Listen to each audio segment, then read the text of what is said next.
আরো আগে বোঝা হয়েছে বিজনেস এখানে এবং এটি হচ্ছে ঐতিহ্যবাহী পাবনা, এটা গার্ডেন্স বিশেষ করে হুঁশিয়ারি শিল্পের একটি উৎপাদন করে,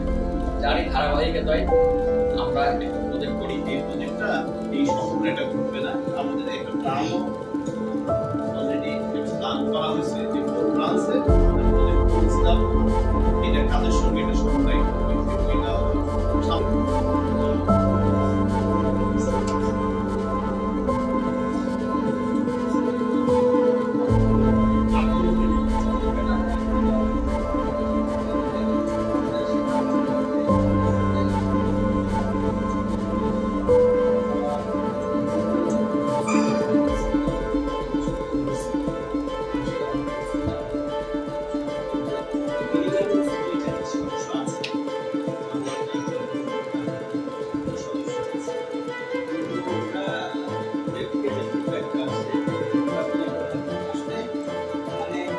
প্রতিবন্ধকতা বৃদ্ধির জন্য এই হিসাবে আমরা